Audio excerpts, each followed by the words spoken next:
तो hello friends, मैं Rahul Kumar as a postal assistant work कर रहा हूँ। आज की इस वीडियो में हम लोग बात करेंगे सॉर्टिंग असिस्टेंट के बारे, क्योंकि बहुत लोगों को मैंने बोला था कि भाई मैं आपको सॉर्टिंग असिस्टेंट के बारे में बताऊंगा। तो जितना जानकारी हो सका, क्योंकि एक दोस्त मिले, जितना हो सका, जितना उनको जानकारी था सॉर्टिंग असिस्टेंट के बारे में, तो उतना कवर किए हैं। और जो इम्पोर्टेंट क्वेश्चन था, जैसे गर्ल्स कैंडिडेट का या फिर नॉर्मल सभी लोगों का, या जो मेरे ग्रुप में है उनका भी, कि भाई कुछ सॉर्टिंग असिस्टेंट के बारे में बताओ, तो उसको उनसे जाके पूछे हैं, थोड़ा कवर किए। और फिर और भी कुछ आपको जानकारी चाहिए होगा सॉर्टिंग असिस्टेंट से रिलेटेड, तो आप कमेंट करो। मैं एक बार जो जो आपका क्वेश्चन देगा उसका एक लिस्ट बना के फिर उनसे जाके पूछूंगा, फिर आपको उसको एक वीडियो के माध्यम से सभी को बताऊँगा। ठीक है, तो भी नए हो भाई को सपोर्ट करो, चैनल को सब्सक्राइब करो, आगे बढ़ो। ठीक है, तो चलो स्टार्ट करते हैं। सॉर्टिंग असिस्टेंट तो आप लोग जानते ही हैं, ऐसे को सॉर्टिंग असिस्टेंट बोल रहे हैं। तो सबसे पहला क्वेश्चन गर्ल्स का था। बहुत गर्ल्स वो पूछ रही थी कि सर लड़की को नाइट शिफ्ट मिलता है क्या या नेसेसरी है। तो ये क्वेश्चन सेम मैंने उनसे पूछा कि सर लड़की को मिलता है कि नहीं।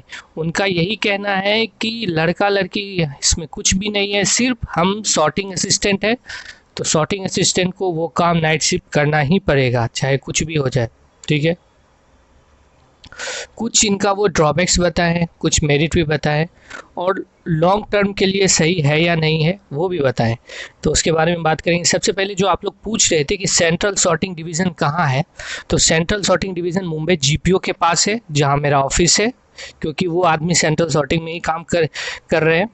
और सेंट्रल सॉर्टिंग डिवीज़न है, उसका डिफरेंट ब्रांचेज है, जो कि सायन, कल्याण, अरोली, परेल, वो बताए कि ये इस जगह है।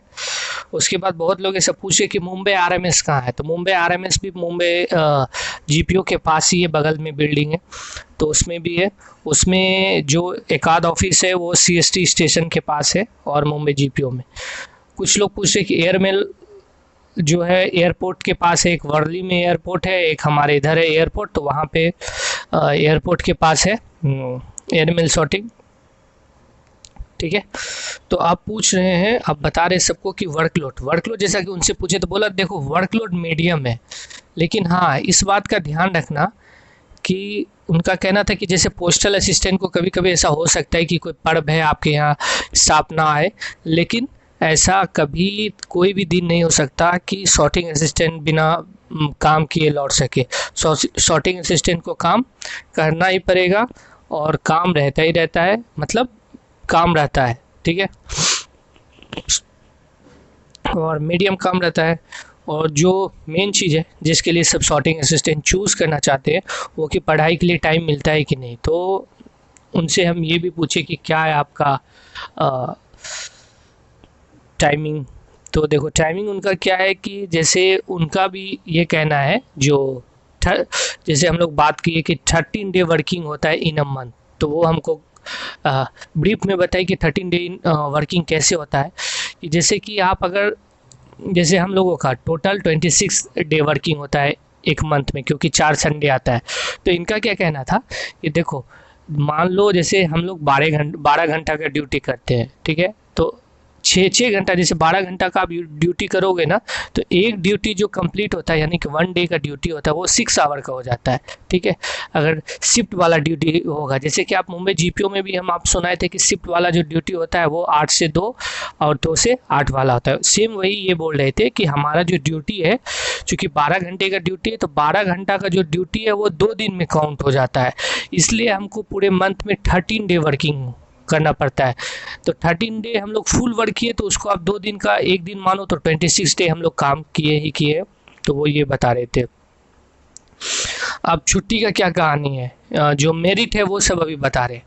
देखो छुट्टी का क्या कहानी, वो बहुत अच्छा चीज़ मेरे को बताया। जैसे बताई क्या कि मान लो सैटरडे को संयोग से उनका नाइट लग गया, ठीक है, तो आपको तो पता है कि सैटरडे को अगर नाइट लगता है, तो किसी भी दिन नाइट लगता है, मान लो ट्यूसडे से बताते, ट्यूसडे को उनका नाइट लगा, एक नाइट ट्यूसडे किए, फिर सुबह में वेडनेसडे का सुबह वो रूम पे जाएंगे अपना सोने के लिए, तो वो पूरा वेडनेसडे, ठीक है, फिर थर्सडे का जो नाइट शिफ्ट लगता है वो उनको फिर इशू होता है नाइट करने के लिए। ठीक है, और फिर अगर वो ऐसा बोले कि अगर कभी कभी उसमें सैटरडे आ जाता है, जैसे सैटरडे नाइट हम वर्क किए तो संडे उसमें काउंट नहीं करे होगा, संडे काउंट नहीं होता।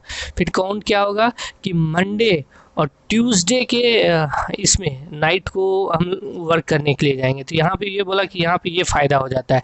या फिर कभी कभी ऐसा होता है कि सैटरडे हम लोग वर्क किए और कोई हॉलीडे आ गया, जैसे ये दिवाली आ गया या होली आ गया मंडे को, मतलब सैटरडे नाइट को वर्क किए, मंडे को होली आ गया, तो मेरा जो छुट्टी होगा वो संडे और मंडे तो होगा ही होगा, उसके बाद जो ट्यूसडे और वेडनेसडे के नाइट को हम ड्यूटी करने जाएंगे। तो ये चीज़ सुन के थोड़ा मेरे को अच्छा लगा, क्योंकि जो पढ़ना चाहते हैं, अगर महीने में तो ऐसा एक आध छुट्टी ऐसा आ ही जाता है कि जैसे आपको मंडे को वो छुट्टी हो, नेशनल हॉलीडे हो, या ट्यूसडे को हो, नेशनल हॉलीडे हो, महीने में एक छुट्टी अपना आता ही आता है हॉलीडे के रूप में, किसी किसी महीने में 2-3 भी आ जाता है। तो वो ये जो वो बताए ना, ये मेरे को बहुत अच्छा लगा कि चलो मान लो कभी कभी ऐसा भी दिन आ सकते हैं कि 3 दिन मेरे को ऐसे फ्री में छुट्टी मिल गया, तो आप इसमें पढ़ सकते हो, रियली में पढ़ सकते हो। उसके बाद फिर वो क्या उनका क्या कहना था कि हाँ वही नाइट शिफ्ट जंप होगा हॉलीडे अगर आएगा, तो वो क्या बताए कि जैसे बहुत लोगों का ये भी पूछना रहेगा कि संडे को ऑफ रहता है कि नहीं रहता। उनका कहना है कि 7 डे वर्किंग रहता है उन लोगों का, लेकिन जो संडे है ना, अगर आप संडे को ड्यूटी कभी करने आए, ठीक है, मोस्टली वो बताए कि संडे को दिन का ड्यूटी रहता है, नाइट का ड्यूटी होता नहीं है। ड्यूटी आवर्स भी बताएंगे कैसा चलता है, ठीक है, वो भी बताएंगे। तो वो क्या बताए कि अगर कभी आपका संडे का ड्यूटी लगता है तो आप उसके एवरेज में दूसरे दिन कभी छुट्टी ले सकते हो आसानी से, उसके लिए कोई टेंशन नहीं है।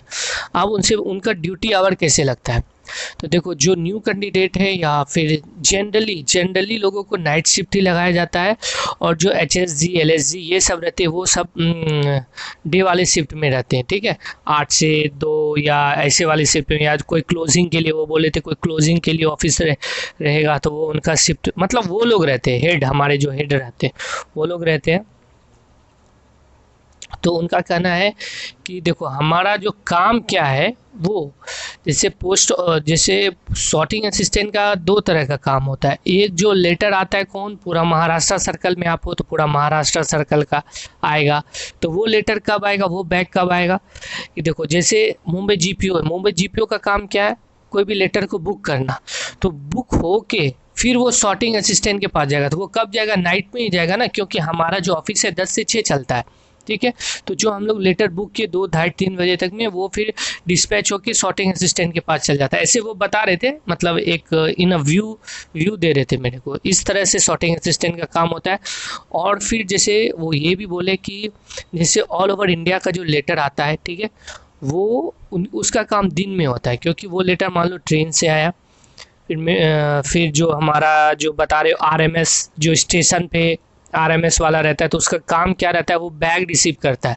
जो ट्रेन से जो हमारा बैग आता है ना दूसरी जगह से लेटर का, तो वो बैग वो रिसीव करता है, और बैग रिसीव करने के बाद फिर वो सॉर्टिंग असिस्टेंट के वाले ऑफिस को भेजता है, फिर सॉर्टिंग असिस्टेंट वाला वो सारे को सॉर्ट आउट करता है। तो उनका ये कहना है कि उनका जो सॉर्ट आउट करना होता है उसमें थोड़ा आप 150 से 200 पिन कोड याद करना रहता है। वो बोले कि वो याद हो जाता है 2-4 महीने में, वो याद करने के बाद आपको बहुत ही आसान रहेगा, मतलब वो काम करने में, ठीक है। तो वो भी हो गया। हाँ, आप कुछ तो और भी बताए थे, लेकिन ये भी आप डीमेरिट बोलते जो वो मेरे को बताए, जो वो बोले वो मैं पक्का आपको बोल रहा हूँ, उसमें मैं थोड़ा सा भी कुछ लगा नहीं रहा हूँ। उनका कहना था कि मतलब फ्रेंड लोग को बोलना कि अगर वो PO ही चूज़ करे, क्योंकि लॉन्ग टर्म के लिए ये नौकरी सही नहीं है, क्योंकि बीमार और नई नई बीमारी होने का चांसेस इसमें हो जाता है। क्योंकि वो बताए कि देखो होता क्या है कि जैसे नाइट शिफ्ट करके आए, कोई भी पूरा नाइट शिफ्ट करेगा, जैसे हम उससे ये भी पूछे कि भाई नाइट शिफ्ट में कुछ टाइम भी मिलता है क्या सोने वोने का, तो वो बोला भाई काम ही रहता है, ठीक है, वहाँ कहाँ सोओगे, सोने का जगह ही नहीं रहता है, तो कुर्सी पे बैठ के सोओगे। तो वो यही बोले कि देखो नाइट शिफ्ट में काम ही रहता है। उनका कहना है कि नाइट शिफ्ट मान लो करके आए, फिर तुम रूम पे जाओगे, दिन में सोओगे, नाइट करने के बाद 8 से 9 घंटा तो आपको सोना पड़ेगा। बोले 4-5 बजे 6 बजे सुबह में आप रूम पहुंचोगे, 8-9 घंटा जोड़ लो उससे, तो हो गया वो 8 घंटा जोड़ो तो 2-3 बज गया। बोला 4 भी बज जाता है फिर जगते ये वो करते करते। फिर क्या होता है, जब 4 बजे हम जगते हैं तो फिर मेरे को रात भर नींद नहीं आता है, फिर रात में नींद ही नहीं आता है, कभी पानी पी रहे हैं, कभी ये कर रहे वो कर रहे, रात में नींद ही नहीं आता है। तो फिर ये बोले कि स्टार्टिंग में तो हम भी यही सोचे थे कि अरे यार पब्लिक डीलिंग नहीं है, ले लेते हैं इसको, कोई टेंशन भी नहीं रहेगा। लेकिन अभी जब कुछ साल हो गया, बोला स्टार्टिंग में मज़ा आएगा, किसी को भी मज़ा आएगा, इसलिए वो हम उनसे यही बोले कि जो लड़का पढ़ना चाहता है, पढ़ के दूसरा नौकरी लेना चाहता है, तो बोले कि स्टार्टिंग में थोड़ा अच्छा लगेगा, लेकिन जैसे जैसे टाइम बीतता जाएगा ना, तो फिर वही नौकरी आपको मतलब अच्छा लगना नहीं लगने लगेगा। क्योंकि हर नाइट महीने का 13 नाइट जगना होता है। वो बोले कि महीने का 13 नाइट जगना होता है, तो उससे हालत ख़राब हो जाता है। ठीक है, हालत ख़राब मतलब यही बोले कि यार जिस टाइम सब सोता है हम उस टाइम जगते हैं, और जब फैमिली मेम्बर को फ़ोन कॉल करना रहता है, अगर सुबह में हम सोए हुए हैं उसका कॉल आ जाता है तो मन चिड़चिड़ापन हो जाता है, क्योंकि मान लो सोना है और कोई डिस्टर्ब कर दिया, तो ये सब है। और बोले कि हेल्थ इशू आ सकता है, क्योंकि रात में उतना जगना सही नहीं रहता है। ठीक है, तो इस हिसाब से वो देखो, वो भी मेरे को बोले कि देखो भाई जेन्युइन बताना, जिसको भी वीडियो में बताना जेन्युइन बताना, कुछ लगा के कि नहीं कि ऐसा हाँ आप ऐसे चूज़ कर लो या ये कर लो, तो ऐसे की यही कहानी है। वो लास्ट में बोले कि जाते जाते वो जब उनसे जाने लगे तो हम फिर से पूछे कि भाई आप जाते जाते क्या बोलना चाहोगे कि जो कैंडिडेट है वो ऐसे चूज़ करे कि ना करे। तो वो यही बोले कि अगर जो 1 आध साल या 6 महीने 1 साल में नौकरी अगर दूसरा ले लेता है तो ही वो ऐसे चूज़ करे, ना तो आपको पीए ही बेटर रहेगा। क्योंकि वो बोला पीए में वर्कलोड है, लेकिन ये नाइट शिफ्ट का जो जगना है ना, वो वर्कलोड से भी ज़्यादा वर्कलोड हो जाता है। ठीक है, स्टार्टिंग में तो थोड़ा अच्छा लगता है, लेकिन बाद में ऐसा लगने लगता है कि यार एकदम बेकार चीज़ है। ठीक है, एमएमएस के बारे में जो बोल रहे थे, बहुत लोग ऐसा बोलते हैं कि एमएमएस सॉर्टिंग असिस्टेंट में आता है, लेकिन उस ऐसे वाले के साथ तो वो एमएमएस वाला लड़का भी रहता है, तो उससे पूछे, वो यार मेरे से ये भी कर लिया। बोला यार आप लोग कैसे बोलते हो हम पोस्टल असिस्टेंट में आते हैं, तो भाई वो ऐसा बताए कि पोस्टल असिस्टेंट में ही एमएमएस आता है। और वो ये बोला कि दूसरे स्टेट में होगा एमएमएस सॉर्टिंग असिस्टेंट में, लेकिन मुंबई में तो एमएमएस पोस्टल असिस्टेंट में। अब पता नहीं यार क्या बोलता है नहीं बोलता, मेरे को भी समझ में नहीं आया। ठीक है, तो आशा करते हैं कि आपको जो भी जानकारी चाहिए होगा कोशिश किए आपको बताने का। और भी बहुत कुछ लिख के लाए हैं, वही देख रहे हैं कि कुछ बचा तो नहीं है जो कि आपको बता सकें। और इसके अलावा और भी कुछ आपको जानकारी चाहिए तो आप कमेंट करना कि हाँ भाई मेरे को ऐसे के बारे में ये पूछना है, तो मैं वो कॉपी में लिख के जाऊँगा। और उनको देखो कॉपी में लिख के लाए हैं, और उनसे सब कुछ पूछे, जो जितना हो सका उनसे पूछ के लाए। और एक ट्रांसफ़र से, हाँ उनका कहना है कि ट्रांसफ़र क्यों नहीं होता है, सॉर्टिंग असिस्टेंट में लेट क्यों होता है ट्रांसफ़र, उसके बारे में भी सुन लो। उनका कहना है कि देखो हमारा जो मुंबई में जो ऑफिस है या कहीं भी होगा उसके बारे में नहीं जानते, उसमें जो 40% ही स्टाफ का स्ट्रेंथ है। और जैसे वो बोले क्या कि टोटल हमारे पास 200 लोग हैं, तो उसमें 145 लोग बाहर के स्टाफ है डेली बेसिस वाले, और 60 स्टाफ हम ही लोग काम कर रहे हैं। मतलब सॉर्टिंग का काम 60 स्टाफ कर रहे हैं और डेली बेसिस वाला 140 लोग हैं। तो वो बोले इसीलिए जो है इस विभाग में ट्रांसफ़र नहीं होता। ट्रांसफ़र का एक रूल आप सुन लो, ट्रांसफ़र ऐसे ही नहीं हो जाएगा आपका। ट्रांसफ़र होने के लिए आपके जो ऑफिस में है ना, उसमें 66.69 स्ट्रेंथ हो, 99 स्ट्रेंथ होना चाहिए। ऐसे करके रहता है कि 67% स्ट्रेंथ होना चाहिए। मान लो आपके ऑफिस का स्ट्रेंथ है 100 आदमी का, लेकिन उसमें 50 लोग ही काम कर रहे हैं और डेली वेजेस पे 40 लोग से काम करवा रहा है, तो आपका ट्रांसफ़र नहीं होगा। तो यही बोले कि वो साला कर क्या रहा है कि डेली वेजेस पे काम करवा रहा है, और हम लोगों को मतलब ये दिखा रहा है। जब ट्रांसफ़र का जो सर्कल रन होता है उसमें लिखा आता है shortage of staff, shortage of staff. तो बहुत लोगों का ऐसा भी हुआ है, बहुत जगह ऐसा भी हुआ है कि शॉर्टेज ऑफ स्टाफ के कारण पीएपीओ आपका ट्रांसफ़र हो गया, लेकिन शॉर्टेज ऑफ स्टाफ के कारण आपके ऑफिस में स्टाफ का स्ट्रेंथ जितना उतना नहीं है, इसलिए आपका ट्रांसफ़र नहीं हो रहा है। तो वो यही बोले कि शॉर्टेज ऑफ स्टाफ के कारण ट्रांसफ़र नहीं होता है। और मैंने उनसे पूछा कि क्या आपका सारा ऑफिस रेलवे स्टेशन पे ही होता है, तो वो बोले कि रेलवे स्टेशन पे आरएमएस ऑफिस होता है, लेकिन धीरे धीरे हम लोग रेलवे से दूर होते जा रहे हैं, क्योंकि स्टार्टिंग में रेलवे हमसे पैसा नहीं लेती थी, आप कुछ कमीशन लेने लगे, इसलिए हम लोग रेलवे से अपना ऑफिस धीरे धीरे दूर होते जा रहा है। ठीक है, तो अब आपके ऊपर डिपेंड करता है, जितना हो सके मैंने आपको बताया सॉर्टिंग असिस्टेंट के बारे में। अब बाकी भाई आप पे डिपेंड करता है कि आप सॉर्टिंग असिस्टेंट लो या ना क्या पीएपीओ लो। देखो बहुत लोग मेरे से क्वेश्चन करते हैं कि भैया आप बताओ कि क्या लोगे, पीएपीओ लोगे या सॉर्टिंग असिस्टेंट लोगे।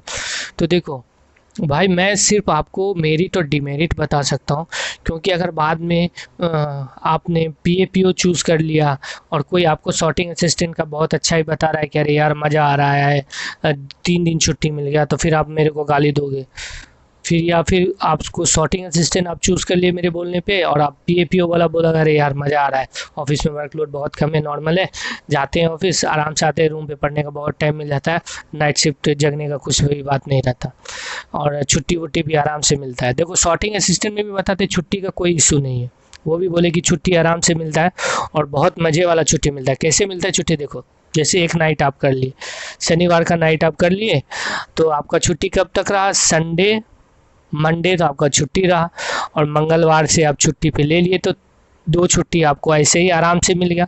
आप उधर से जब घर से आओगे तो ठीक है, तो आप घर से बोलोगे कि मेरे को नाइट लगा दो। मान लो मंगलवार को आप घर से सुबह में पहुँचे, आप बोलो मेरे को नाइट लगा दो, तो आपको आराम से नाइट वाला भी उस दिन भी आप प्रेजेंट हो जाओगे, जबकि आपको नाइट में ड्यूटी करना है। तो वो बोले छुट्टी का कोई इशू नहीं है, एक सबसे बड़ा इशू है भाई नाइट में जगने का, जो कि लॉन्ग टर्म के लिए ये सही नहीं है। शॉर्ट टर्म के लिए अगर कोई ज्वाइन करता है तो उसके लिए सही है, लॉन्ग टर्म के लिए नहीं सही है। तो आप सोचो, थोड़ा सा सोचना, ठीक है, आपको क्या चाहिए, क्योंकि वो बोले कि देखो सीजीएल में सबका हो ही जाएगा ये कोई ज़रूरी नहीं है, क्योंकि अभी मान लो 8000 बंदा 8000 सीट निकला है और मान लो सीजीएल में 16000 लोगों ने ज्वाइन किया है, तो इसमें से होगा भी तो किसी 8000 का होगा ना भाई। वो वैसे बता रहे थे मेरे को, वैसे होगा भी किसी को, तो किसी का तो 8000 का, तो कोई ना कोई बंदा को तो 2-3 साल तो काम करना ही पड़ेगा। तो इसलिए उसको जो जेन्यून चीज़ है वो बताना, फिर उस जब वो सोच के खुद चूज़ करेगा तो प्रॉब्लम आएगा, तो उसको कुछ दिक्कत नहीं होगा। इसलिए तुम जेन्यून चीज़ बताना, जो मेरे को पता था वो मैं बताया, और आप कमेंट करना, जितना हो सके मैं आपको बताऊंगा। ठीक है, चलो मिलते हैं नेक्स्ट वीडियो में। भाई को सपोर्ट करो, कुछ जानकारी चाहिए तो कमेंट करो, बताएंगे व्हाट्सएप पे। और हाँ देखो, आप कोशिश करो कि नाइट में कॉल करें, ठीक है भाई। जैसे ऑफिस में रहते हैं ना, तो मतलब मेरे को 1 मिनट से ज़्यादा बात करने का मन ही नहीं करता, क्योंकि अगल बगल आदमी रहता है तो अच्छा नहीं लगता है बार बार फ़ोन को रिसीव करना, बात करना, हेलो करना। तो आप कोशिश करो मेरे को जैसे 8 बजे, रात के 8 बजे से आप रात के 10, सवा 10, साढ़े 10 तक आप कॉल करो। मैं पूरा कोशिश करूँगा आपके कॉल के रिप्लाई देने का, और बाकी व्हाट्सएप पे मैसेज करो ना, मैं रिप्लाई दूंगा, चाहे ऑफिस में रहूँ या हाँ, थोड़ा लेट से देंगे लेकिन देंगे ज़रूर। चलो मिलते हैं नेक्स्ट वीडियो में। वीडियो भी लॉन्ग हो गया, भाई को सपोर्ट करो, आगे बढ़ाओ। चलो थैंक यू।